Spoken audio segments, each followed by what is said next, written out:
Ці сапраўды Рафал Часкоўскі праваліў дэбаты? Ці могуць дэбаты вырашыць, хто стане наступным прэзідэнтам Польшчы? Хто больш за ўсіх выйграў з прэзідэнцкіх дэбатаў? Гэта новы выпуск падкаста «Зроблена ў Польшчы». Замест зноў Максім і Кірыл. І сёння мы размаўляем пра дэбаты. Вучыце польскую мову ў школе «Польскі на так». Ад 0 да C1 або да экзамену B1. Зніжка 15% з кодам «Зроблена».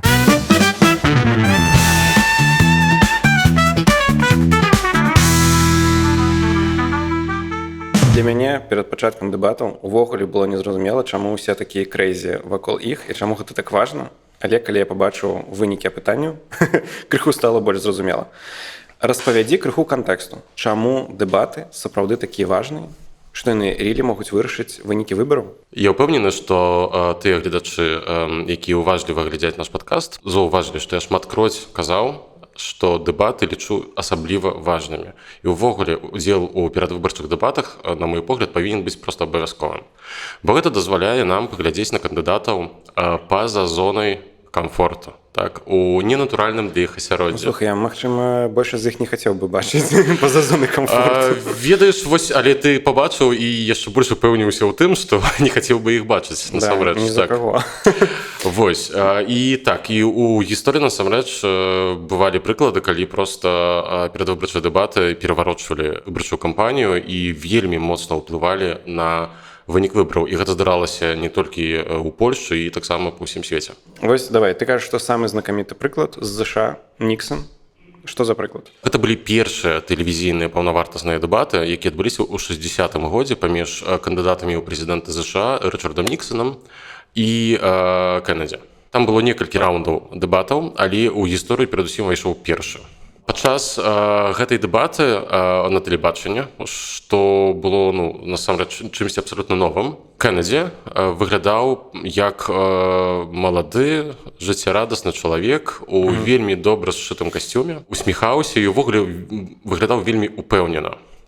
У той жа час Ніксон выглядаў як нейкі старык, які проста неверагодна стомлены жыццём, увесь час выціраў са лба пот. І увогуле яму зрабілі яшчэ неякасны грым перад здымкамі, так, у выніку ён проста выглядаў як нехта, каго забальзаміравалі, як Ленін, скажам так. Што цікава, людзі, якія слухалі гэтыя дэбаты па радыё, былі схільныя сказаць, што перамог усё ж такі Ніксон. А людзі, якія глядзелі дэбаты па тэлебачанні, усе сцвердзілі, што перамог менавіта Кеннеді. Праз знешні погляд. Менавіта праз знешні погляд. І гэта вось чарговы раз пацвярджае тое, што я кажу увесь час, што выбары гэта як Тіндер. Вось гэта візуальнае ўражанне, яно вельмі, вельмі важнае. Окей, вяртаемся ў Польшчу. Кваснеўскі, Валенса, 95-й год. Мне было 2 гады. Я не глядзеў. Таму распавядай. Мне ў той момант было ўжо 8, але я таксама не глядзеў. А ўжо было пора быць грамадзянінам. Так, а трэба было ўжо проста так выказваць грамадзянскую пазіцыю, так і глядзець польскія дэбаты, седзячы ў Беларусі.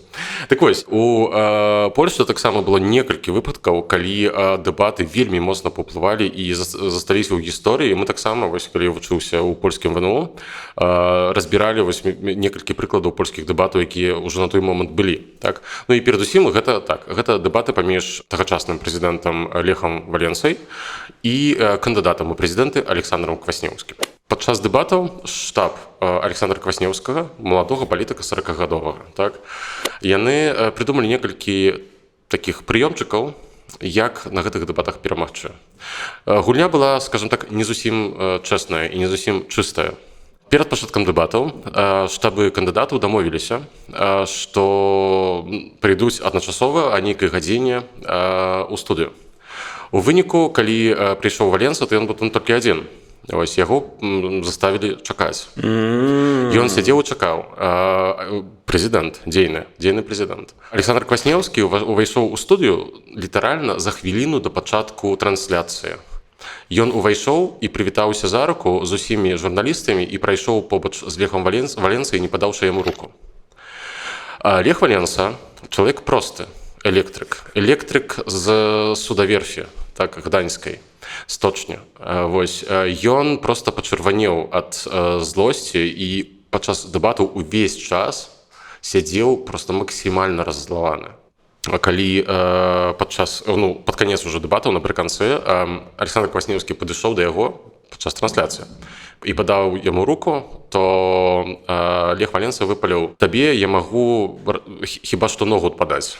Ось. І гэта пайшло ў прамым эфіры на ўсю Польшчу, і гэта насамрэч палякаў шакавала, бо паказала прэзідэнта як такога нейкага просто хам, просто вось такі хамло, так.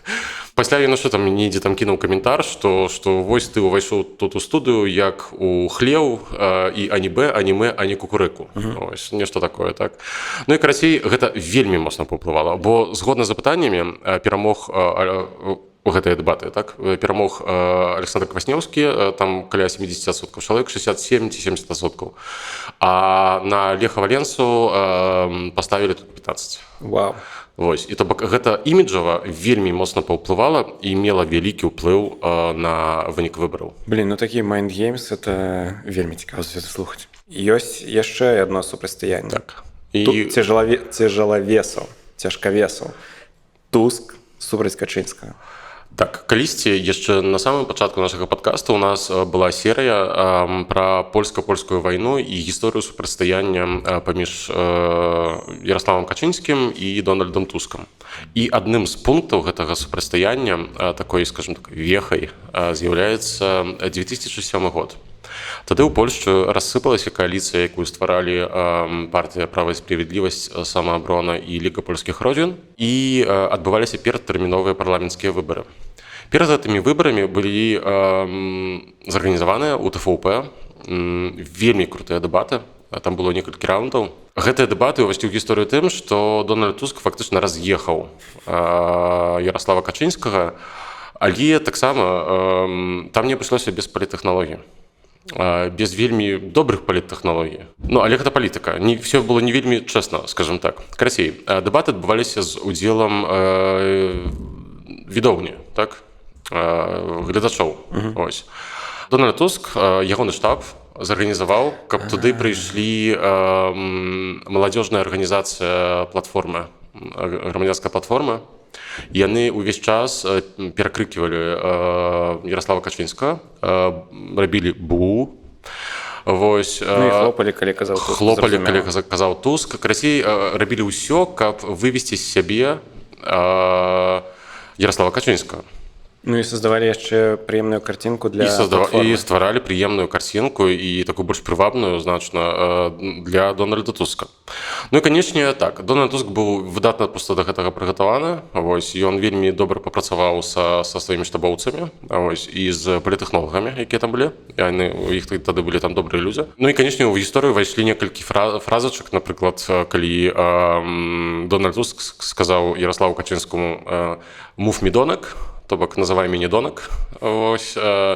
І пачаў задаваць вельмі канкрэтныя пытанні Ярославу Качынскаму кшталту: скажы мне, калі ласка, вось колькі ў дадзены момант у краме там тваім домам каштуе там кілаграм земнякаў, так, кілаграм яблак там і там нешта яшчэ. Вось. І красіва з такімі пытаннічкамі і плюс яшчэ вось гэтай аўдыторыі. Усё гэта прывяло да таго, што Ярослав Качынскі выглядаў на фоне Туска вельмі кепска. Вось. І гэтыя дэбаты, яны насамрэч вельмі моцна паўплывалі на вынік выбараў у той момант. Вось. У выніку выбараў ПіС вельмі моцна прайграў, страціў уладу, і наступныя 8 гадоў Польшчай кіравала кааліцыя грамадзянскай платформы і ПСЛ.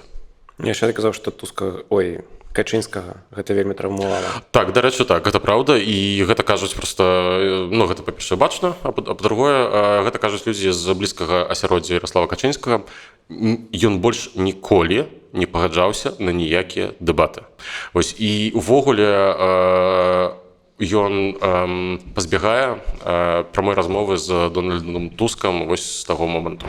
Аднойчы, калі я ляцеў з Варшавы ў Лондан, капітан сказаў: «Шановныя пасажыры, а ў дадзены момант мы пралятаем над найлепшым горадам у Польшчы – Зялёнай Гурай. І таму сёння ў нашай падарожніцкай рубрыцы мы вырашылі пазнаёміць вас з гэтым прыгожым горадам, які знаходзіцца на самым захадзе Польшчы і з'яўляецца сталіцай Любускага ваяводства. І ехаць да Зялёнай Гуры даволі далёка, амаль што 450 кіламетраў па аўтастрадзе А2. Але паверце, гэта таго варта. А бліжэй пазнаёмцца з гарадамі Польшчы нам дапамагае польская аўташкола Дэніс Драйв. У створанай беларусамі аўташколе можна вучыцца ў Варшаве і ва Ўроцлаве. І там можна не толькі вывучыцца на правы, але і палепшыць свае скілы за стырном. Усе патрэбныя спасылкі дзе? У апісанні пад гэтым відэа. І калі вы ўжо атрымаеце правы з дапамогай нашых сяброў з аўташколы Дэніс Драйв і зможаце ўсёй сям'ёй сесть у сваё аўто і паехаць у Зялёную гору, то абавязкова пачніце са старога горада. Гэта сэрца Зялёнай горы з гістарычнай ратушай з 18 стагоддзя і фрагментамі крапасных сценаў. Таксама абавязкова трэба наведаць сабор святой Ядвігі Селескай. Гэта вельмі прыгожы гатычны храм, які został збудаваны ў 14 стагоддзі. Акрамя таго, Зялёная гора – гэта сапраўды зялёны горад з вялікай колькасцю паркаў, дзе можна адпачыць ад летняй спёкі. І, дарэчы, Зялёная гора славіцца сваімі вінаграднікамі і традыцыямі вінаробства, які налічваюць некалькі стагоддзяў. Тут нават ёсць музей, які налічвае 1540 экспанатаў, сярод якіх прэсы, бочкі і розныя дакументы, звязаныя з вінаробствам. І ўвогуле, у якім яшчэ горадзе ёсць музей віна? Вось, у Польшчы. І яшчэ адна цікавостка. У гэтым горадзе, у Зялёныя горы, у верасні адбываецца вінобранне. Гэта свята, прысвечанае вінаробству. Менавіта ў Зялёныя горы нарадзіўся адзін з лідараў партыі «Канфедэрацыя» Кшыштаф Босак. Я думаю, вы ўсе пра яго чулі. І нагадаю, калі у вас яшчэ няма правоў на аўто, то запрашаю да створанай беларусамі аўташколы Дэніс Драйв. Заняткі праходзяць у двух гарадах – у Варшаве і ва Ўроцлаве. І там можна як вывучыцца на правы, так і палепшыць свае скілы за стырном. Ну і, дарэчы, калі вы пойдзеце вучыцца, абавязкова распавядзіце, што вы даведаліся пра школу праз падкаст, зроблены ў Польшчы. Нам будзе прыемна. Усе неабходныя спасылкі у апісанні пад гэтым відэа. Хутка перайдзем ужо да актуальных дэбатаў, якіх ужо адбылося 3, і падаецца, што адбудзецца яшчэ 500 штук да пачатку выбараў. Ты хацеў згадаць яшчэ дэбат у 23-м годзе перад парламенцкімі выбарамі, што гэта быццам бы нейкі прыклад таго, што дэбаты могуць быць не дэбатамі, а проста прапагандай. Перад выбарамі ў 23-м годзе, вось тымі гістарычнымі выбарамі, які адбыліся 1,5 гада таму, тэлевізія польская, ТВП, якое тады вось кіравалася правам і справядлівасцю, таксама зарганізавала дэбаты. І гэтыя дэбаты ўвайшлі ў гісторыю ўжо з іншай прычыны. Бо гэта можна проста прадставіць як эталонны абразец прапаганды. Перадусім. Аб чым гаворка? Гаворка ідзе пра, па-першае, настаўленне вядучых, якія насамрэч выглядалі крыху як дыктары карэйскага тэлебачання, паўночна-карэйскага, канешне. Ну і, канешне, пытанні. Пытанні былі вельмі схематычныя, яны былі вельмі доўгія, і схема была прыкладна такая. ПіС 8 гадоў робіць усё найлепшае для Польшчы. Апазіцыя хоча ўсё гэта змяніць. Што вы думаеце пра гэта? У мяне ёсць прыклад. Я яго зараз прачытаю, проста каб нашы гледачы маглі упэўніцца, як гэта гучала. На сацыяльную палітыку польскія палітычныя партыі глядзяць у два спосабы. Кіруючая партыя увяла ў Польшчы 500+, якое хутка вырасце да 800+. Таксама яны ўвялі вялікую колькасць іншых сацыяльных праектаў. У гэтым ліку 13-я і 14-я пенсія. Гэтыя праграмы вельмі моцна абмяжоўваюць беднасць і падтрымліваюць сем'і з дзяцьмі. Крытыкі гэтых праграмаў лічаць, што сацыяльныя выплаты з'яўляюцца занадта высокім абцяжэннем для дзяржаўнага бюджэту, і у Польшчы няма грошай, каб іх працягваць. А дзяржава павінна адмовіцца ад іх фінансавання. Увесці парогі па даходах для асобаў, якія атрымоўваюць 500 ці 700+, альбо замяніць іх падатковымі льготамі. А што вы думаеце на гэты конт? Ладно, просто скажи, што ты жартуеш. Не, гэта стенаграма гэтых дэбатаў, і я проста, прабачце за якасць тлумачэння, бо я проста пераводзіў, скажем так, адразу не рыхтаваў пераклад. Я думаю, што можна нічога не казаць. І такіх пытанняў там было... Усе дэбаты гэта вось такія пытанні. Ну і карацей так. Ну і гэтыя дэбаты выглядалі такім чынам. Дарэчы, на іх тады прыйшоў Дональд Туск, кіруючую партыю, то бок права і справядлівасць, прадстаўляў Матeusz Morawiecki. І Туск, дарэчы, так сабе выступіў. Гэта я памятаю, бо я гэтыя дэбаты глядзеў. Окей. Наступная частка. Гэта мы абмяркоўваем актуальныя дэбаты, а пакуль пастаўце відэа на паўзу, каб зрабіць усе магчымыя варыянты падтрымкі нас. Паставіць лайк, напісаць камент у падтрымку. Заданаць нам, калі у вас ёсць магчымасць. А мы працягваем і пераходзім да актуальных дэбатаў. Усе дэбаты ў Польшчы пачынаюцца з прэ-дэбату. Гэта дэбату пра дэбаты. Дакладна. Распавядзі, чаму мы зараз абмяркоўваем дэбаты пра дэбаты. Ну, насамрэч, гэта адна з маіх улюбёных гульняў, які адбываюцца перад усімі выбарамі ў Польшчы. Так, гэта дэбаты пра дэбаты. Калі ўсе кандыдаты пачынаюць адзін аднаго вызываць на паядынкі, вось, адмаўляюцца, уцякаюць, хаваюцца. Вось. Ну і карацей, гэта ўсё выглядае як нейкі такі хаос, мышыная вазня, скажем так, у пясочніцы. Ну, гэтым разам усё было абсалютна таксама. Так. Напрыклад, Шымон Галоўня носіцца за Славамірам Мэнсонам уже не першы месяц, заклікаючы яго да размовы адзін на адзін, так, каб недзе там размаўляць, падэбатаваць. Таксама Караль Наўроцкі шмат разоў заклікаў Рафала Часкоўскага, што спадар, мэр Варшавы. Выходзім раз на раз. Так, вось выходзім на рынг, так, і будзем баксіраваць. І нават у адным з такіх заклікаў ён уже перайшоў, скажем так, крыху ніжэй у сваіх аргументах і сказаў, там, ці у вас ёсць нешта мужчынскае ўвогуле. Так, ну то бок вось уже такія, скажем так, ну... Ну, раскуль ёсць гэты трэк. Так, вось. Карацей, ён выкарыстоўвае вось тое, што ён такі баксёр, спартсмен і альфа-мужчына. Так? Анжуманне. Анжуманне, так ёсць. Я думаю, што вы глядзелі наш недаўнішні спецыяльны выпуск, які мы здымалі ў адным з варшаўскіх паркаў. Вось, дарэчы, як мы заўважылі, нам вельмі спадабаўся, і гэта нам сапраўды вельмі прыемна. Нам таксама падабаецца, што вам падабаецца. А калі не глядзелі, то глядзіце, калі ласка, тут будзе спасылочка. Дакладна. Таму я думаю, што там уже меркавалі даволі добра. Там было падрабязна. Дэбаты пра конскія, таму цяпер можна так у нейкіх такіх агульных рысах, скажам так. Хайлайты. Да таго ж, мы ўжо знаем вынікі апытанняў, таму можам сказаць, хто з кандыдатаў і пра што выйграў на іх, а пра што не. А давай вось так, як яны стаялі ўжо на такіх, на ТФУПшных дэбатах. Магдалена Беет. Нашы прагнозы збыліся. Карацей, Магдалена Беет, як мы і казалі, выйграла на гэтых дэбатах, там па розных апытаннях некалькі адсоткаў. Ну так, ад 2 да нават 4% я бачу ў розных апытаннях. Вось, канешне, ўсё гэта, можна сказаць, месціцца ў статыстычнай пагрэчнасці крыху, так, таму цяжка ацаніць, колькі дакладна. Ну, але у яе в суме было. Але выразна бачна, што такі лёгкі ўсё ж такі трэндзік, ось, каб, ну, яна крыху умацавалася, так. Ну, і яе гэты крок з флагам. Перадусім гаворка вось пра гэты крок, так, па-другое, есть яшчэ одна важная рэч. Магдалена Беет ўсё ж такі была асобай мала знанай. Вось, так, яна віцэ-маршал Сенату, вось, але, ну, скажем так, гэта не тая пазіцыя... Наколькі гэта папулярная пазіцыя, вось, да. Гэта не тая пазіцыя, якая дазваляе табе зрабіць сабе нейкую медыяльную кар'еру, так. Вось, таму яна тут выступіла, паказала сябе, і патэнцыяльныя выбаршчыкі левых поглядаў, яны вось пабачылі, што вось такая яна ёсць, і так яна адстойвае свае ідэалы, што таксама вельмі важна ўсё ж такі. Окей, галоўны красаўчык гэтых дэбатаў па нашай версіі і па версіі апытанняў, ужо можна так казаць? Ну, я абвесціў Шымона Галоўню, наколькі разумею, мы будзем зараз размаўляць, канешне ж, пра яго. Наш сланяра. Наш сланяра Шымон Галоўня, так. Я абвесціў Шымона Галоўню яшчэ ўвечар дэбатаў пераможцам. Ну і так, і ён па ўсіх не апытаннях, а па ўсіх меркаваннях экспертаў перамог фактычна ён. Ну і плюс па апытаннях ён усё ж такі набраў новыя працэнты. Так, таксама па апытаннях у яго пачаўся вось з моманту дэбатаў выразны ўзроставы тренд.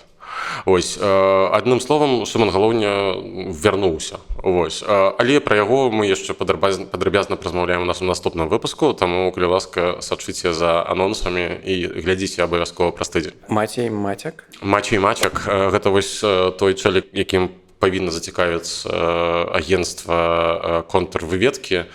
Ось, бо так, мы не сцвярджаем нічога. Мы нічога не сцвярджаем, абсалютна. Ось, але, скажем так, ёсць Так, ось, нехта павінен праверыць, асабліва адкуль у чалавека 100 000 подпісаў было. Ну, я не ведаю, што пра яго сказаць. Собственно, і ўсё. Скажем так, ну вось... Увогуле, як ён апынуўся ў гэтым сярод кандыдатаў у на гэтых дэбатах. элітарнай групе, я не ведаю, як там трафіў Мачай-Мачак, ну, але спадар Мачай, прабачце, калі ласка. Марак Якубік. Ён выступаў добра, роўна. Крыху горш было ўжо ў наступных дэбатах, пра якія мы размаўляем праз хвілінку. Усё ў рамах ягоных поглядаў. Гэта чалавек, скажем так, старэйшага пакалення з кансерватыўнымі поглядамі, але пры гэтым вельмі выразна было чуць і было бачна, што ў яго ўсё ж такі вялікі досвед у парламенцкай палітыцы. Вось, і што проста гэта чалавек, які мае вось гэты дар прамаўляць. Не кожны яго мае, насамрэч. І гэта не так часта здараецца сярод людзей. Окей, ну і ўсё. І ён набраў, там, падаецца, адсотак? Ці нешта там такое, ну, прынамсі так, ён так не можа лічыць на нешта там. Вось, калі ён атрымае 3% падчас па выніках выбараў, то гэта будзе проста паспяховы поспех, неверагоднейшы. Караль Навроцкі набраў па розных меркаваннях 5% нават, ці нават больш, і прыблізіўся да Рафала Часкоўскага. Ну, Караль Навроцкі, вось менавіта падчас дэбатаў конскіх быў такі сабе. Вось, насамрэч, бачна, што ўвесь час яго вучаць. Вось, і ён чамусьці вучыцца, насамрэч, бо ў некаторых момантах ён быў вельмі ўпэўнены, і гэта былі выразна тыя моманты, дзе ягоны штаб змог згадаць пытанне. Вось, ён меў гатовы адказ у галаве. Там, дзе ён быў не падрыхтаваны, вось, асабліва, калі пачаліся ўзаемныя пытанні, што, дарэчы, вельмі крута, што вярнуліся сапраўдныя дэбаты, дзе кандыдаты могуць проста пытаць аднаго. Гэта проста вау. Так вось, у гэтыя моманты ён пачынаў плыць. Ён пачынаў плыць, ён стрэсаваў, ён блытаў словы, ён блытаў паняцці, ён пачынаў адказваць не на тое пытанне, якое яму задалі. Ну і крацей, было бачна, што гэты чалавек стрэсуе. Заўсёды казаў, які незалежны кандыдат. Насамрэч, па шчырасці, ён не праваліў гэтых дэбатаў. Не. Але і не перамог дакладна. Ён набраў пункты. Ну, давай так. Ён набраў пункты не таму. Не таму ён набраў пункты. Да яго перайшлі пункты ад Славаміра Мэнсана. Я кажу пра гэта, што Славамір Мэнсан не прыехаў. Але ён не прыцягнуў новых выбаршчыкаў. Ён перацягнуў тых людзей з гэтага пула правых выбаршчыкаў, якія проста не асабліва ведалі, хто такі Караль Навроцкі. Але ўсё ж такі ён іх прыцягнуў. І гэта таксама вынік. Прыцягнуў, але тут яшчэ проста важная рэч. Мэнсана там не было. Да. І таму ад яго пайшлі людзі. Кшыштоф Станоўскі я прапаную не абмяркоўваць, бо ён не збіраецца быць прэзідэнтам, і не хоча быць прэзідэнтам. Ён клоўнічаў, задаваў смешныя пытанні. Было добра, моим зданнем.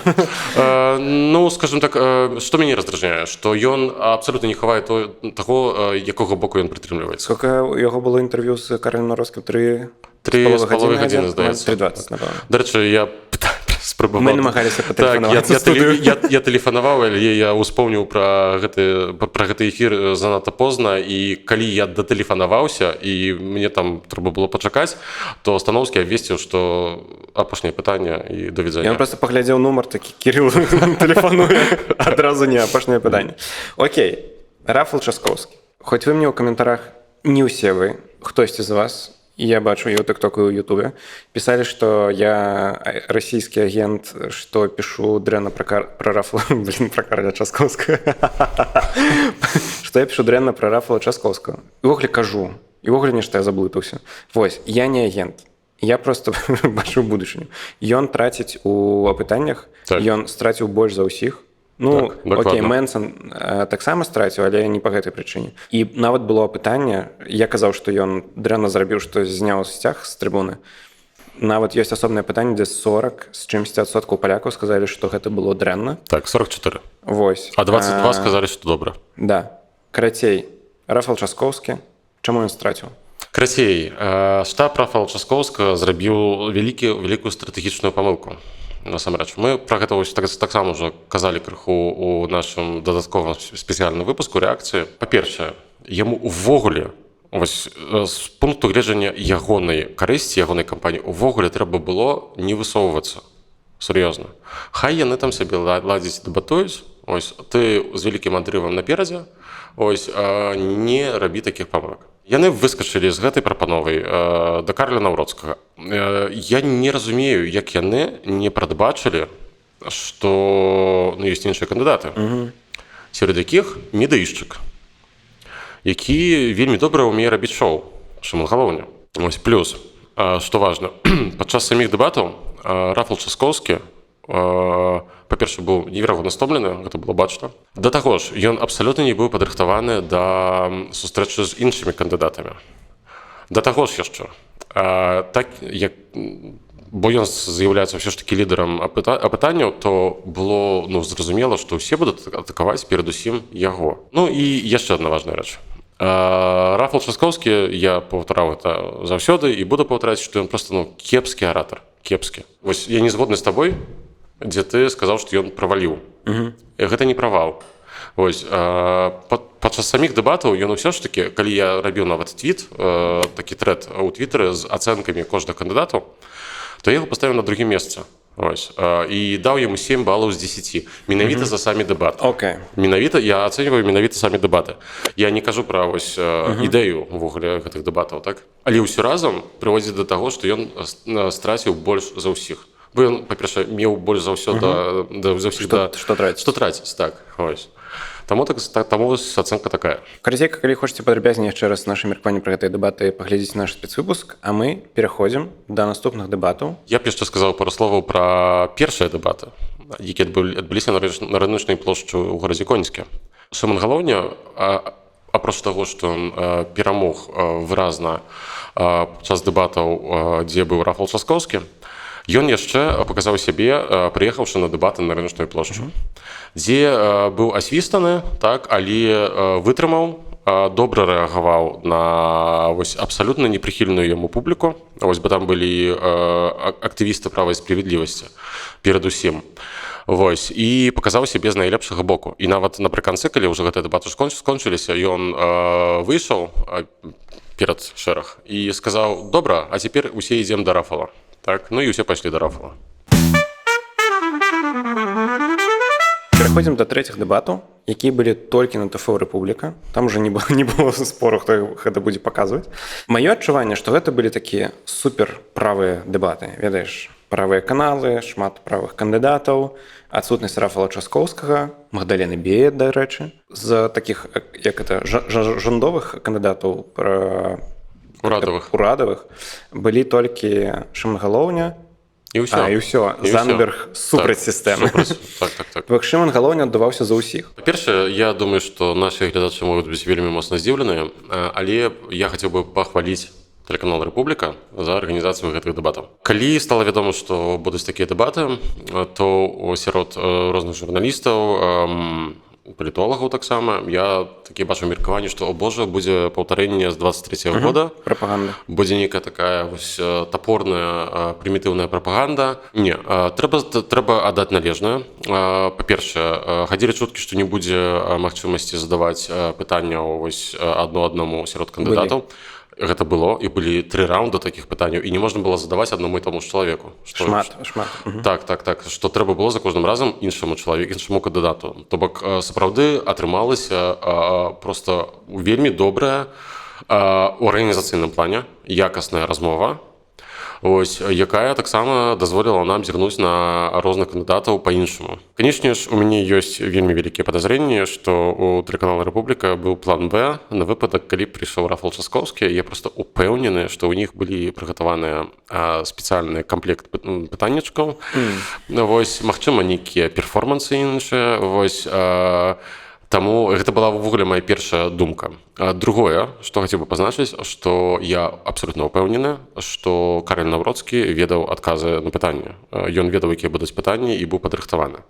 Бо было bardzo выразна бачна, што калі ён адказваў на пытанні ад ведучай, то ён адказваў вельмі ўпэўнена і вельмі добра. Сапраўды, я нават быў здзіўлены, што ён так даволі складна і, скажем так, роўненька кажа. Калі на экзамене, ведаеш? Бо ён таксама кепскі аратар, а вось тут так, ён вывучыў, скажем так. Калі толькі пачаліся пытанні, да якіх ён не быў падрыхтаваны, то ён паплыў. І другая палова дэбату для яго была даволі кепская. Давай закіну тэйк, што Рафал Часкоўскі ўсё ж такі быў на дэбатах. Так, і ты маеш рацыю, гэта быў перформанс іншага кандыдата ў прэзідэнты Марака Якубіка, які прынёс картонную фігуру Рафала Часкоўскага са скрыўленым тварам. Вось, калі ты казаў пра перформанс ад ТФО «Рэпубліка», мне падаецца, што ўсё ж такі яны ведалі пра гэта, што нешта такое будзе. Я ўпэўнены, што яны ведалі, бо ведаеш, калі нехта ўносіць нешта такое вялікае ў студыю, то я думаю, там яго запыталі, а што там. Вось ён паказаў, яны пасмяяліся, ну давай став. Вось, ну але, ну слухайце, Рафал Часкоўскі сам нарваўся. Вось, па шчырасці, так, я упэўнены, што трэба было ісці. Нават калі гэта не прыхільнае табе тэлебачанне, нават калі там будзе шмат кандыдатаў, якія вельмі супраць цябе, вось, трэба было прыйсці. Ну, дарэчы, цікавы факт, што адсутнасць Рафала Часкоўскага не перашкаджала кандыдатам задаваць яму пытанні. Так, некалькі разоў іншыя кандыдаты задавалі пытанні і ржалі, што вось адказу няма. Ну, але вось для мяне гэта ўжо было крынжова. Гэта быў крынж крыху. Так, тут, ну, маленькі мінус, скажем так, для арганізатараў, бо то ў гэтым моменце трэба было сказаць, што ўсё ж такі давайце задаваць пытанні тым, хто ёсць, так. І яшчэ асобная тэма гэта пытанні. Пытанні былі часам даволі дзіўныя. Ну, пытанні перадусім з боку самога тэлебачання ад журналісткі, якая была ведучай. Напрыклад, былі пытанні кшталту, ці трэба ўводзіць у Польшчы еўра, хаця гэтай тэмы ўвогуле няма ў павестачцы, сур'ёзна. Яна ўвогуле не абмяркоўваецца, і ніхто не кажа пра тое, каб зараз уводзіць еўра. Але менавіта вось правыя СМІ, яны ўвесь час пужаюць гэтым палякаў, сваіх выбаршчыкаў, што вось зараз уведуць еўра, так? Хаця, ну, гэтага сапраўды няма. То бок проба зрабіць дэбату прапаганду ўсё ж такі была. Ну, такой, скажем так, ну, не то, як прапаганда, але вось такія ангажаваныя пытаннічкі былі. Таксама было пытанне там пра колькасць палоў у людзей, ну, якое было таксама па шчырасці. Вось, гэта моя рэакцыя, і асабліва мяне насмешыў адказ Марака Якубіка, які пераблытаў джэндэр увогуле з арыентацыяй і пачаў несці нейкую лабуду, карацей, вось так. Окей. Гэтыя дэбаты дазволілі нам паглядзець на двух новых кандыдатаў. Так, і гэта было вельмі важна, бо быў Мэнсон і Зандберг. Так, давай пра іх. Што мы даведаліся? Я ведаю, што мы даведаліся Слаўміра Мінцэна, што ён кандыдат з найлепшымі шансамі супраць Часкоўскага ў другой туры, ён гэта паўтарыў 200 раз. Я бачу, як усе смеяліся. Ось. Але з пункту гледжання палітычнага маркетынгу гэта просто абсолютна цудоўнейшы крок. Сур'ёзна. Бо адна з тых рэчаў, якія ўсе, хто глядзеў гэтыя дэбаты, дакладна запамятаюць, гэта тое, што Слаўмір Мэнсон мае найвялікшыя шансы перамагчы з Рафалам Часкоўскім у другім туры выбараў. Таму трэба галасаваць за яго. Вось. Плюс гэта разляцелася у мемах, у тыктоках, карацей. Нават калі дрэнная рэклама, гэта ўсё ж такі рэклама. Таму ён зрабіў гэта добра. І я яшчэ ў той жа вечар пісаў, што гэта слушны крок і абсолютна слушны. Іншая справа з рэштай, скажем так, дэбатаў. Ён быў настолькі застрасаваны, што просто ў нейкі момант ён сабе не даваў рады. Ён вельмі хутка тараторыў, скажем так. Вось гэта таксама пра стрэс. Напрыклад, моманты, калі ён адказваў на пытанні ад вядучых, напрыклад, то ён гучаў больш складна. Добра ён гучаў таксама ў сваёй фінальнай прамове. Але парачку разоў ён выйшаў з сябе і таксама там рабіў нейкія памылкі, калі мы здавалі пытанні іншыя кандыдаты. Вось агулам, скажем так, гэта быў не найлепшы выступ, вось, але і далёка не найгоршы. Окей, Адрыан Зандберг. На пачатку гэтых дэбатаў ён выглядаў даволі дзіўна. Я нават напісаў у твітары, што я меў такое адчуванне, што ён быў п'яны. Агулам Адрыан Зандберг заўсёды быў добрым аратарам, так, і таму я быў насамрэч крыху здзіўлены. Магчыма, чутак быў таксама стомлены ці нешта яшчэ так. Але у другой палове дэбатаў ён ужо раскруціўся, пачаў адказваць больш упэўнена і пачаў у нейкія моманты нават ціснуць аргументамі іншых кандыдатаў так, што іншыя кандыдаты проста разгубляліся. Напрыклад, ён проста прыціснуў да сцэны Карля Навроцкага. Калі падводзіць вынікі, хто перамог у гэтых дэбатах? Я зараз ацэньваю менавіта, як чалавек паказаў сябе на дэбатах, а не ягоныя погляды. Найлепш усё ж такі ізноўку выглядаў Шымон Галоўня. Праз свой менавіта вось гэты медыйны досвед. Так? Ён умее трымацца перад камерай, ён выдатна умее размаўляць, хаця падчас дэбатаў у тэлеканале «Рэпубліка» ён паказаў сябе крыху горш. Вось, магчыма, праз тое, што ён быў адзіным урадавым кандыдатам на гэтых дэбатах. Ён быў атакаваны ўсімі іншымі кандыдатамі, і гэта, магчыма, яго крыху так неяк выбівала так вось з ягонай раўнавагі, скажем так. Ці правильно я разумею, што дэбаты гэта такі новы імпульс у гэту кампанію? Абсалютна. Сябры, мы з вамі вось гэтымі дэбатамі, серыяй з 3 дэбатаў, якія былі проста вось адны за другіх, адны пасля другіх, так, увайшлі ў найбольш гарачую фазу выбараў. Ось. І цяпер пачалося проста абсалютна ўсе самыя цікавыя, і нават вынікі даследавання паказваюць, вось, што ўжо пачаліся вялікія змены. Так, бо дагэтуль было практычна стабільна. Так, вось было такое балотца. Нешта там адбывалася, кампанія была такая, скажем так, даволі нудная часамі, а цяпер яна нуднай быць перастала.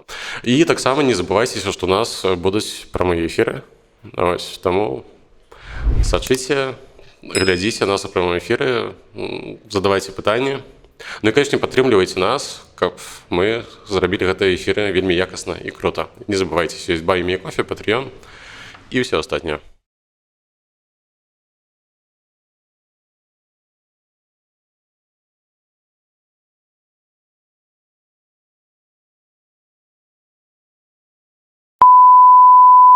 Только одного не мало. Я сейчас как Лех Валенса перед началом дебатов с Квасневским, серьезно. Я уже красный и злой. Окей.